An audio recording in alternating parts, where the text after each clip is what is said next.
కొత్తపల్లి మండలంలో మల్కాపూర్ చిత్తకుంట పరిధిలో జర్నలిస్టులకు కేటాయించిన స్థలాలను ఆక్రమించేందుకు ప్రయత్నిస్తున్న వారిపై చర్యలు తీసుకోవాలని కోరుతూ జర్నలిస్టులు ధర్నా నిర్వహించారు.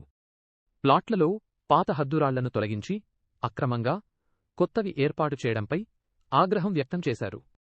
అధికారులు పోలీసుల సమక్షంలో అక్రమార్కులు వేసిన హద్దురాళ్లను జర్నలిస్టులు తొలగించారు.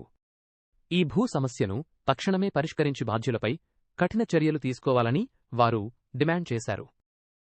కనిపించడం లేదా?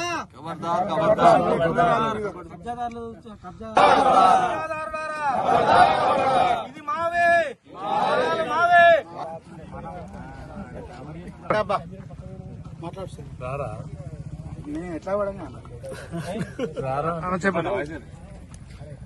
జర్నలిస్టులకు 2023 అక్టోబర్ నెలలో ఇళ్ల స్థలాలు కేటాయించడం జరిగింది. అప్పుడు ప్రభుత్వము యూనివర్సిటీ చేయకుండా నోటిఫికేషన్ ముందు, ఎన్నికల నోటిఫికేషన్ ముందు ఇళ్ల స్థలాలు కేటాయించి అప్పుడు అన్యాయం చేసిన ప్రభుత్వము ఇప్పుడు వచ్చినటువంటి ప్రభుత్వం కూడా కాలయాపన చేస్తూ 2 సంవత్సరాల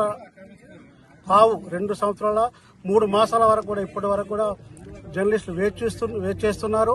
ఇప్పటి వరకు ఎన్ఓసీ చేయకుండా ప్రభుత్వం కాలయాపన చేస్తున్నది. అదే వచ్చినటువంటి కాంగ్రెస్ ప్రభుత్వమే ఎంక్వైరీ చేసింది. ఎంక్వైరీ రిపోర్టు కూడా కలెక్టర్కి ఇవ్వాలని చెప్పింది. ఇప్పటి వరకు కూడా ఎంక్వైరీ రిపోర్ట్ కలెక్టర్ ఇవ్వలేదు. ఇచ్చిన స్థలాలను కూడా కొంతమంది భూ కబ్జాదారులు జర్నలిస్టుల స్థలాలను కబ్జా చేసిర్రు. దాని మీద మేము జర్నలిస్టులు తీవ్ర ఆందోళన చెందినట్టు పరిస్థితి ఉన్నది.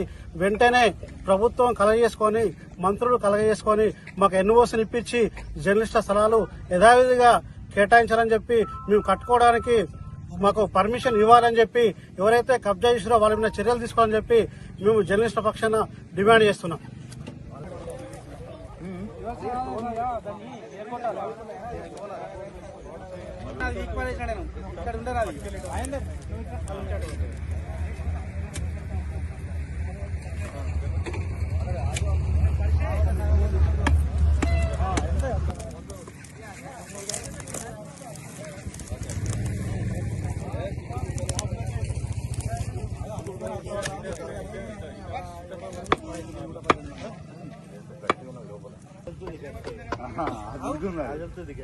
మన కింద